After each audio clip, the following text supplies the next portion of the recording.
चलो आज का टॉपिक समझेंगे कंजर्वेशन ऑफ एनर्जी के बारे में। तो कंजर्वेशन ऑफ एनर्जी का मतलब समझिए कि according to this principle energy can neither be created nor can be destroyed, यानी कि एनर्जी को ना तो हम क्रिएट कर सकते हैं और ना ही इसको डिस्ट्रॉय कर सकते हैं। तो एनर्जी को फिर कर क्या सकते हैं, एनर्जी को एक फॉर्म से दूसरी फॉर्म में चेंज कर सकते हैं। फॉर एग्जाम्पल अगर हमारे पास कोई बॉडी है, जैसे अगर हमारे पास कोई गुलेल अगर हमने ले ली, गुलेल में क्या करते हैं, पत्थर को बांधते हैं और पत्थर को बांधने के बाद सीधे उसको छोड़ देते हैं।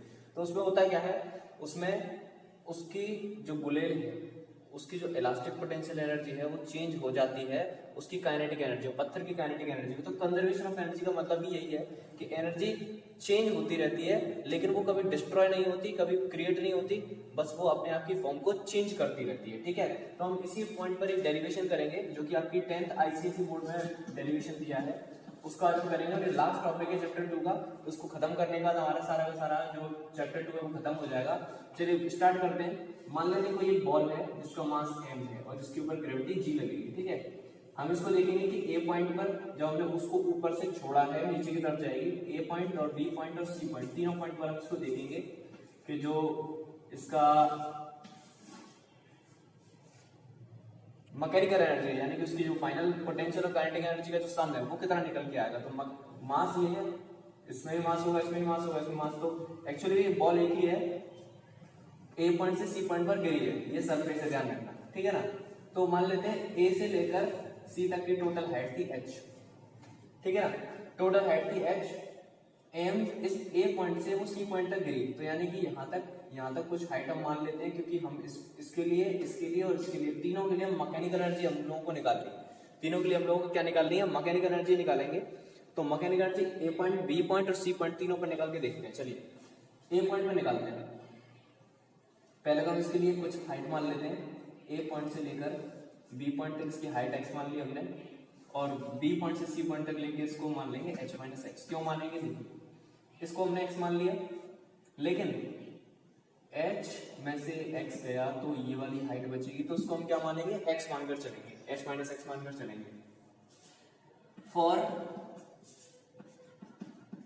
पॉइंट ए पॉइंट के लिए निकाल के देखते हैं सबसे पहले। तो देखिए मैकेनिकल एनर्जी हमको निकालनी होती है, मैकेनिकल एनर्जी का फॉर्मूला लिख लीजिए, kinetic energy plus potential energy.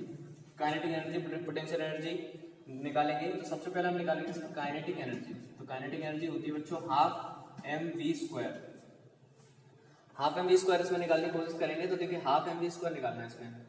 तो मुझे ये बताइए कि क्या ये बॉडी, अगर हम ऊपर से अभी हमने स्ट्रेट मतलब इसको रोक रखा है, तो क्या ये बॉडी मूव कर रही है, बिल्कुल नहीं। काइनेटिक एनर्जी का मतलब क्या होता है, अगर कोई बॉडी मूव कर रही है तो उसके अंदर काइनेटिक एनर्जी होगी, अन्यथा उसके अंदर पोटेंशियल एनर्जी होगी। ठीक है ना, तो इसके अंदर v तो जीरो है क्योंकि मूव कर ही रही है, तो यानी कि जब वेलोसिटी भी जीरो है तो काइनेटिक एनर्जी कितनी हो जाएगी, जीरो, क्योंकि हाफ एम जीरो का स्क्वायर यानी जीरो। अगेन पोटेंशियल एनर्जी देखते हैं। पोटेंशियल एनर्जी जमीन से कितनी हाइट पर है वहां से देखी जाती है। पोटेंशियल एनर्जी का फॉर्मूला होता है एम जी एच, और एच इसमें कितनी है, एच इसमें टोटल ये एच ही है। तो हमने देखा कि ए पॉइंट के लिए जो मैकेनिकल एनर्जी निकल के आई वो कितनी निकल के आई, zero plus M G H यानी कि एम जी एच। क्लियर हुई। सेकंड पॉइंट के लिए बात कर लेते हैं, सेकंड पॉइंट के लिए देख लेते हैं सेकंड पॉइंट पे क्या होगा। तो चलिए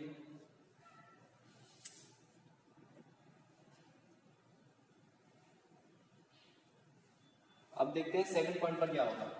तो सेकंड पॉइंट पर देखेंगे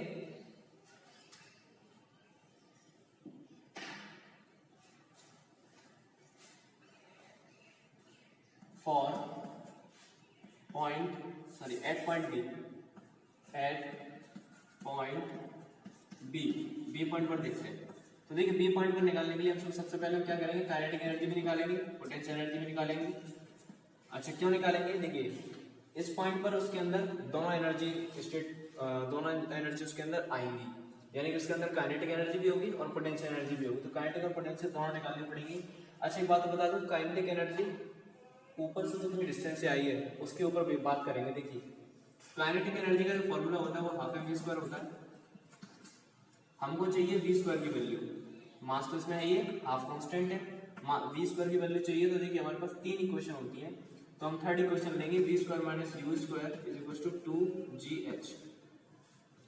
क्यों ली? क्योंकि फर्स्ट और सेकंड में v तो आता है लेकिन सेकंड में तो v नहीं आता है। v स्क्वायर की वैल्यू हमको डायरेक्ट चाहिए तो हम इसको डायरेक्ट पुट करेंगे, तो v square minus u square यानी कि 0 का स्क्वायर। 0 क्यों करेंगे भाई, अब ये भी बता देता हूँ मैं। इनिशियल वेलोसिटी, बॉडी इनिशियली कितने पर थी, 0 पर थी, यानी कि उसकी इनिशियल वेलोसिटी कितनी थी, इक्वल टू 0 थी। तो इनिशियल वेलोसिटी मैंने यहाँ क्या ले ली, 0 ले ली, तो इज इक्वल टू 2gh। अच्छा, सेकंड पॉइंट पर बात कर रहे हैं, तो ये h की जगह पर यहाँ क्या हो जाएगा, यहाँ पर क्या आ जाएगा, देखिए h की जगह पर यहाँ x आ जाएगा, क्योंकि इस पॉइंट से लेके यहाँ तक की हाइट कितनी है, x। v square is equal to 2gx। कोई दिक्कत तो नहीं है, h की जगह पर x रख दिया मैंने।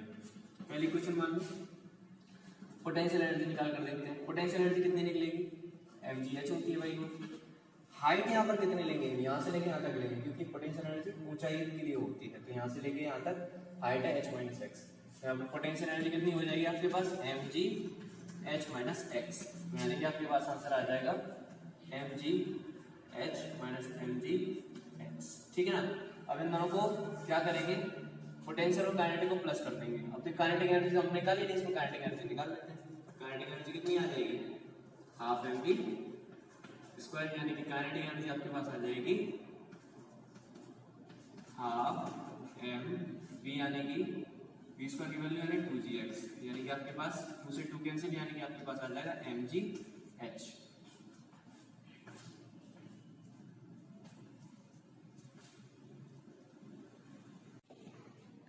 आई होप आपने इतना समझ में आ गया होगा कि पोटेंशियल एनर्जी क्या हो जाएगी, mgh माइनस mgx। इतनी बात करने के बाद हम लोग क्या करेंगे कि काइनेटिक एनर्जी और पोटेंशियल एनर्जी का सम करेंगे। तो फिर मैं यहाँ से हटा लेता हूँ। तो देखिए आप सभी ने लिख लिया होगा, तो मैं यहाँ से फिर अगेन शुरू करूंगा। तो काइनेटिक एनर्जी हम लोग निकालेंगे इसमें सबसे पहले, क्योंकि हमने v स्क्वायर तो निकाल लिया, तो half mv square, v square की वैल्यू 2gx, 2 से 2 cancel, mgx। Kinetic energy potential energy हमने निकाल लिया यहाँ पर, mgh माइनस mgx, mgx देख लीजिए, mgh माइनस mgx। काइनेटिक और पोटेंशियल को प्लस कर देंगे तो मैकेनिकल एनर्जी निकल के आएगी, mgh माइनस mgx और प्लस mgx। इससे ये कैंसिल हो जाएगा, यानी कि आप लोगों का निकल के आएगा mgh। तो मैंने दिखाया आपको कि दोनों पॉइंटों पर, यानी पॉइंट ए पर भी mgh आई, पॉइंट बी पर भी mgh आई। अब हम सी पॉइंट के लिए बात करेंगे, तो मैं इसको रख कर देता हूँ सभी को। फिर से हम मैकेनिकल एनर्जी निकालेंगे सी पॉइंट पर।